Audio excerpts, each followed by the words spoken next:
Hello, everyone. My name is Lisa Abbott, and I'm the director of theater here at Georgia Southern and the director of Harlem Duet by D'Janet Sears, which is the play we are here to discuss tonight. And with me, we have Mical Whitaker, who is a emeritus professor from GSU. He ran the theater program here for a number of years. And Mya Brown, who's an assistant or associate professor. Associate now. Associate, that's right. Yay, you. Professor of theater at UNC Greensboro. Cool. So the first thing I'm going to do is I'm going to ask Mical to just kind of give a little introduction to who he is. All right. Well, Mical Whitaker is my name. I am retired. I retired in 2005, and as assistant professor of theater here. I came to Georgia Southern in 1981, a long time ago. And I guess started the African American theater program, although in fact I directed a Black play, and they had not had a Black play, written by a Black author before. And I was the first one, but yeah. And I'm very proud of that. I'm very proud of the work we did here at Georgia Southern from 81 to 2005. We've also brought Mical back to direct since 2005.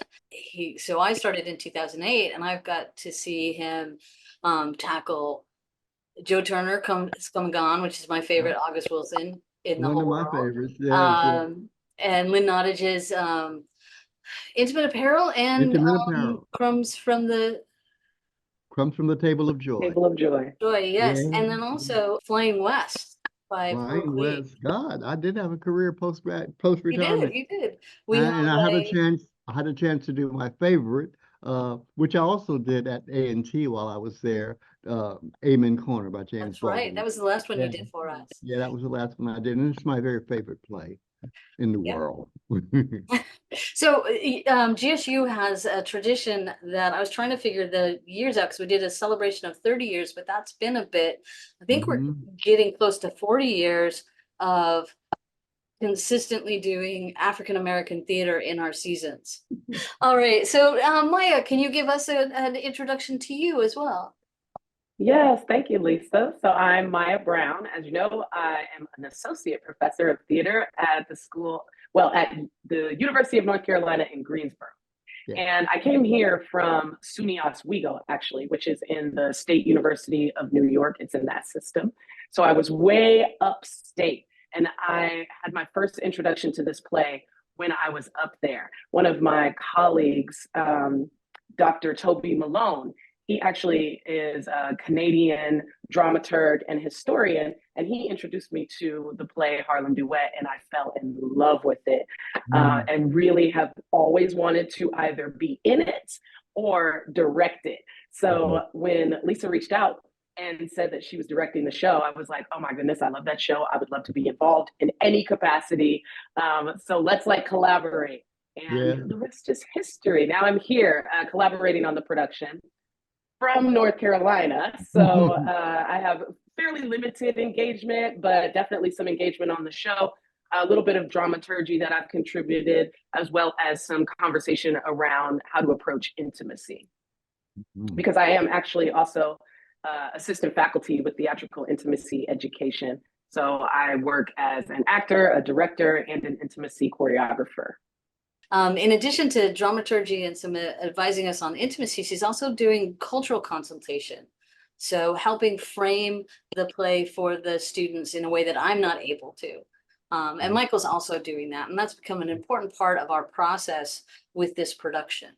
Mical already talked about the tradition of African American theater at GSU with his introduction. Mya, can you give us some background on Harlem Duet and a little bit about D'Janet? Yeah, so D'Janet Sears was born in London, England, to a Guyanese father and a Jamaican mother, but they migrated to difficulty saying the word. Yes, I know the word.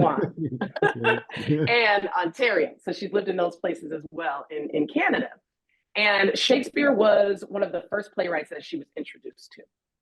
And this was at 11. And she saw the British film version of Othello with Laurence Olivier.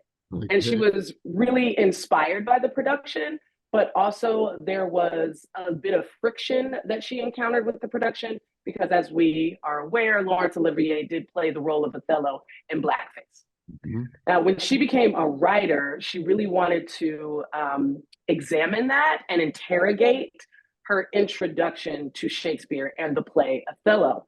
And she really thought about how the portrait of Othello has been continuously told through the gaze of whiteness.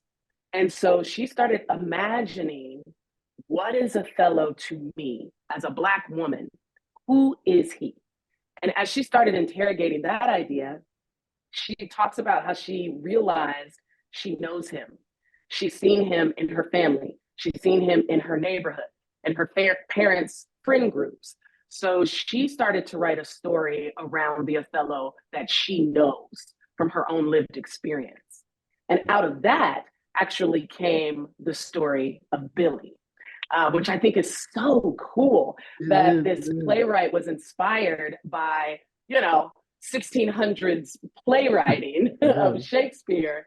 But I thought it was really interesting that she was inspired by this writing of Shakespeare and the idea that this story of a Black man was being told through a white lens, and how that actually will impact the storytelling. And so there was a need, a desire, and a void that needed to be filled in her mind of telling that story about that kind of character through the lens or lived experience of a Black person. Yeah. I thought that was really cool.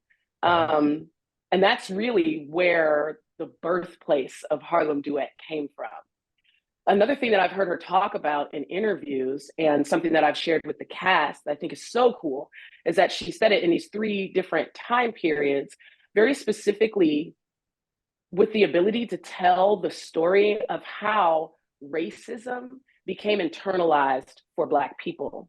And that is what we see in the contemporary version of Othello, the 2000 version, if you will. But you're able to see through these 3 different timelines and 3 different relationships that are all kind of the same relationship. The development of that idea, the insidious brainwashing that can happen from white supremacy. Like, that is the goal of white supremacy, right? I think I read, and I'm interested to hear, Michael, your ideas around this, but I read, the Willie Lynch letter. And something that stands out to me about that, I know it's very controversial, and there are some folks who think, well, is this document authentic, right? Whether it's authentic or not, something that's really impactful to me from reading it is the idea that if you enslave the mind, then you don't have to do anything to the body, right? And Sears does a really great job of displaying through this play the potential of white supremacy to enslave the mind through internalized racism, and how then the system will do the work, right? The enslaved person will keep themselves enslaved. And I think that's what Sears is interrogating, playing with, and calling out in this play. Dead on.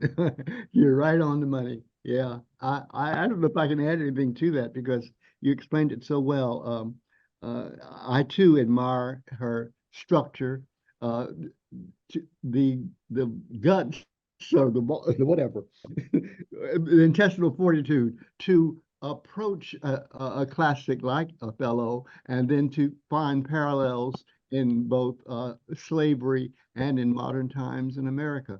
It's a brilliant concept, worthy of exploring on its own. I mean, dramaturgically, it's the way she does it is just fascinating, and I would love to meet her. I love to know her mind. Same. One of the things that we've been exploring is here we're repeating a phrase in this time, here we're repeating a phrase in, it comes back to us in each time period, and how she's making those links happen so wonderfully. Yes. I am not my skin. One of my favorite lines in the play. It's just a brilliant, simple statement of fact. It's profound. Let's talk about why it's important that we are bringing plays like this to our students, to our student actors, and to our student audiences. And either one of you can jump in on that. Jump in, Mya. Michael, I'll let you go first, since I feel like I took up a lot of space in the last one. Okay. Well, I think it's important for, I want to say for obvious reasons, but let me remember, these are university students, young people who may not know the history of which they are a part. And Mya, I think, does that by making us see the parallels in these three periods of time. And one of the problems, I think, is for audiences, they really have to, maybe you can answer this, do they have to know Othello to appreciate the nuances of the play? I don't know I don't know the answer to that, Mya. You might know. I don't know if there is the right answer, but I will say, in my opinion, I don't think they do need to know Othello. I think if they know Othello, then they're able to get the deeper context and the deeper meaning. But I think this play stands alone as well, because it is a unique story unto itself. So I don't know that an audience has to know Othello in order to understand this play and what it's saying. However, like any other play that is an adaptation of another play or references another play, obviously there's a richness and a deepness that an audience will be able to grapple with and hang on to if they do have that experience. Right, I agree. Yeah, I definitely think the reason this play is important is because, like you were saying, Michael, so much of our history is actually being washed away. It's not being taught in schools anymore. Like, I'm actually surprised that in 2024, they're being taught even less about the history of all of it, of America, right? Because I don't even want to call it Black history, because Black history is American history, right? Let's just yeah, and so it's shocking to me. And then we're seeing in recent years, we're seeing almost an attack on telling the truth of how America was founded, and not only how it was founded, but also how it has developed and what has made it become a thriving international power. And so the mistelling of that story, the intentional mistelling of that story, is really problematic.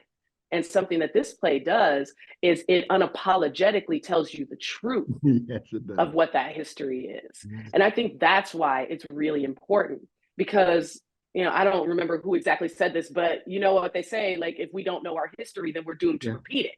Exactly. And so it's so important for our young people to know of which they came, so that they can create a better future for tomorrow. This play can help them do that. Right. I agree with you, Mya. So we've actually kind of touched on this a little bit already, but I want to ask each of you, what's a moment or a part of the play that just stands out? What's the thing that grabbed you? Yeah, that's a hard question to answer. I'm gonna be honest. All of it is. Right? All of it grabbed me. I guess I will say, though, at the heart of it, it's the authenticity. As a Black woman, so the first time I read it, I was still married at the time, and I have 2 Black sons, right? And it resonated so deeply in my core. Billy spoke to me so authentically that it's almost like, does she know me? Does Sears know me? Like, she's writing my story. There's that monologue that Billy has where she talks about, going into the store and the clerk not serving her, not wanting to put the change in her held out hand. And she doesn't want to believe it, but she knows it's because she's Black. She thinks it's because she's Black, right? And as someone who shows up in the world that way, I have experienced that to this day. I feel darn near invisible when I go into spaces. And quite frankly, until I say that I'm a professor, I don't get the respect that I deserve, right? So it's my identity as a professor that gives me more respect than even just my identity as a human in space with others. And that, I think, is the thing that really struck me, the authenticity of that story. Also, the love story between the two characters. Yeah, And right, and Yeah. the struggles, the internal struggle that Othello has. I'm really interested to hear Mical's take on that, especially because having the lived experience as a Black man, I can't speak to that exactly, right? I really resonate with Billy because I identify in a similar way to Billy, but I have seen from my own father, my brother, my now ex-husband, that struggle of how to find their place in society and to be understood, especially from their partner. And just like the exhaustion that can come from going out in the world and having to navigate the world and then coming home to your partner and what that does then to the relationship. And I think that part of Billy and Othello's story really is just resonated with me in such a way. There were times when it made me feel like, this great joy for this Black love. Yeah. And there were times when it made me feel all of the pain and hurt and harm that the patriarchy and the white supremacist society has placed this strain on the Black family. And so, for me, it's the authenticity for sure. Like that. For me, it's the authenticity too. Hers is a unique voice. I don't know if there's another play that I can think of that has the same kind of structural integrity. That D'Janet, is that the right way to pronounce her name? I think it's Jeanette. Jeanette. The D is like silent. Silent. Okay. And but it's a speech that Othello has where he talks about his relationship with his colleagues. I cannot think of exactly where it is, but it's somewhere in Act 2, Lisa. Where it's the I don't have to be told that I'm not good at my job. It's yes, exactly that one. That's the one where he's questioning his worth, and he's wondering why other people question his worth. Something that Mya says too. You see in him, particularly about that last scene, the exhaustion. And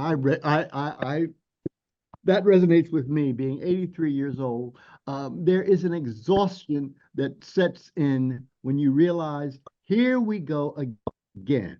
Sometimes it's a matter of a season or a semester, or then it's a matter of a lifetime. I'm thinking today about our situation and our political situation in America, and I think of Langston Hughes' poem about I think he calls it Mr. Payback, where he talks about even in his era, the 20s, 30s, there's this sense of the white man is always going to find a way to be the superior, and we have our periods of ebb and flow, reactionaries to liberal thought, and that produces an exhaustion, a kind of a not so much physical, but a emotional and mental exhaustion. For especially, I don't want to say especially for Black men, but being a Black man, I do realize that we have a special place in our society, and we seem to be the particular victims of that. Let's talk about what each of you hopes the audience walks away with from the experience of this play. And we're going to flip our order this time. So I'm going to ask Mical to lead off on this and then let Mya follow up. Yeah, what I hope they get out of this Well, I hope they can, I want to say understand, but I don't even know what I mean by understanding something like this. But I do hope they see the parallels. They definitely can figure, oh, this is what it happens here in this century, and this is what happens in this time, and here we are today. I hope they see that the parallels. If they see that, I think we've done our job. I can't think of anything else that I want them to get other than to enjoy the playwright's um, sense of history. Also appreciate her sense of style. Um, yeah, that's me. That's awesome. Yes, I agree with that wholeheartedly. And I also would say that I hope they walk away with a newfound empathy, especially for the Black man, Mm, by seeing the struggles, the internal struggles that Othello is dealing with mhm. from generation to generation. In each of these iterations, Sears has done an excellent job. I don't want to give any of the play away, so go Yeah, see it. yeah. But Sears does an excellent job of displaying that internalized self-hatred Mm, that is a direct result of white supremacist culture and the trappings of that system, the very intentional trappings of that system on the Black mind. Yeah. I really want folks to walk away with a greater understanding of that. And as a result of that greater understanding, more empathy for Black people, but especially the Black man in society. mhm. Um, I hope that they walk away and they start to have conversations about it, Yes. right? And they start to identify, even in the smallest of ways, that they themselves can be a part of the solution rather Mm, than turning a blind eye or even being a part of the problem, right? Because to mhm. me, if you're not anti-racist, then you're a part of the problem. Yes. So what do I mean by that? I mean, unless you are taking actual action to be anti Mhm. that thing, then you are complicit in it. So I want people to leave the theater with a greater understanding, more empathy, and recognizing the call to action and following through with any bit of action they can, even if that's the smallest thing, from recognizing someone when they walk in your store Yeah. or giving someone a smile instead of a frown, right? Like small things like that. They might seem small, but they make a Mhm. huge impact, especially Mhm. on this exhaustion that we talked about. If I continuously have to go into a space that doesn't look like me or my lived experience. And when Mhm. I get into that space, I'm met with negative energy and hostility. That is a problem. That is Mhm. there's something you can do about that, right? Mhm. You can Mhm. check your biases at the door and you can turn that frown upside down, right? That Right. might sound cheesy, No, but no, it's a exactly. small thing that will make a big impact. And we all have heard of the butterfly effect, right? Like Mhm. Mhm. a butterfly's wing can make a huge impact on the other side of the world. So I want people to walk away understanding that a small change that they make in their lives today can have lasting impact for the greater society tomorrow. Yes. Well said. Well said. Thank you. So the last question I had, the biggest challenge, either for the actors or for the audience. I think the biggest Yeah. challenge will be understanding the transitions. Well, for the actors too, the actors and the crew, to make those transitions from one time period to another. That's hard work. And it's a lot of repetition of whatever the work is. I also think it's going to be some of these questions. The first question, I really love the way the play opens with that question: is she white? It's just such a simple statement, question, but gosh, the what a way to start the evening. and everything that comes after that is just wonderful. And the challenge, I guess, for the actors and the audience is to keep that question in mind throughout. What makes her ask that question? What is the answer to that question? Yeah, those are the challenges. Yeah, I want to just elaborate on something that you said there, and then I'll speak to this question. But that question of is she white really magnifies and highlights the idea of proximity to whiteness being proximity to greatness, right? And just the idea that the first thing that would even come to her mind to question, right, would be, is that the reason why? Because what else could make someone greater than her, right?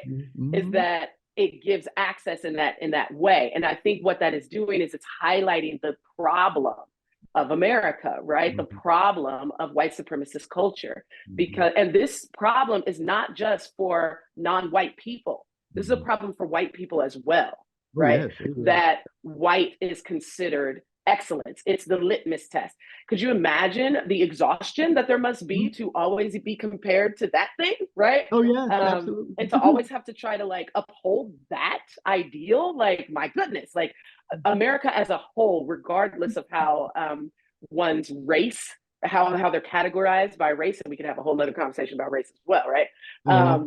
But regardless of that, we're all exhausted by white supremacy, right? Not just non-white people. And so I think that that's something that I just wanted to elaborate on, that the brilliance of that question, because it does seem really simple, but it's saying something so much larger than one might know, And I would say in particular, that's going to lead me into my answering of your question, Lisa, is one of the toughest things for these actors, I think, being young, really young actors, and not having maybe the rich lived experience that myself and Mical have, and maybe some of the audience members will have, right? You as well, Lisa, is understanding the depth and the complication of the simplicity of the story, right? I think that's one of the biggest potential pitfalls for the actors that, Lisa, you've created a great environment for them to be able to have all of the support they need in order to not fall into that pit. By having Mical on the show, by inviting me on the show, by incorporating all of your lived experience and your historical knowledge, they have access to a wealth of historical knowledge that will help them understand the depth of the story that they're telling. But I think that's potentially one of the things that could be challenging for these young actors. Something that I think could be challenging for both the actors and the audience is the extreme circumstances of the play. I mean, we're dealing with some violence. I don't want to give anything away for those who haven't seen the show yet, but there are some acts of violence. There are some acts that incorporate props that could be possibly activating for someone. And so for the actors as well as for the audience, I think that's a potential challenge. So having some context before they come into the theater, I think is a really important component to telling this story in a way that will serve the community rather than harm the community. Also, some things that you've put in place by really acknowledging the tools of theatrical intimacy as you are working on the intimacy, and intimacy not just being physical contact with another person, but also being contact with emotionally challenging content, right? Is really important. And that's something for not just the actors, but also for the audience. So the content disclosure will be really helpful in prepping the audience. I highly recommend that the audience sees this and reads the director's note, but takes in all of the information that they can prior to actually experiencing the production, so that they are prepared for what it is that they're about to consume, because it is going to be, it's a lot to metabolize. I'll say It that. is. Yeah. They have something to talk about here for a long Oh, time. yeah. Oh, Especially during election season. Lisa, what made you choose this play? What drew you to this play? So I said already the way she uses language. So as a playwright myself, I'm fascinated with how playwrights structure language, and how they use that structure of language to create these stories. Mhm. Obviously, not my lived experience. The relationship that you both spoke about and the authenticity of the relationship between Billy and Othello was incredibly compelling. Yeah. And the revelation of a point of view that was different than I had heard before. So Billy's perspective, not something that I've had experience with, right? Mhm. As directly as specifically as this play speaks to it. And I find Billy to be such a complex and fascinating and loving and problematic character. And her story is so important. So that was part of it. Yeah. Something else that we touched on it, but I think we could talk about it a little more thoroughly, is the joy of the play. There's lots of joy within it. I hear from my young Black student actors that they're tired of the trauma. They're tired of like, that's the story that we always tell when we're telling the Black story, is trauma. This is verbatim what they're telling me. Yes. And I'm always like a little flabbergasted by that, because I'm like, well, but it's not. I can understand if we're saying trauma for no purpose or something, right? But in order for us to see the joy, we have to understand the trauma. We have to, right? Like it's like we don't understand what darkness is unless we understand what light is, right? So what I think Sears does here is this really great balance of the two. But in it, what shines for me is the joy. Mm. When we see Billy and Othello in their truly loving moments, it just like, it makes my heart sing. It's so beautiful and wonderful.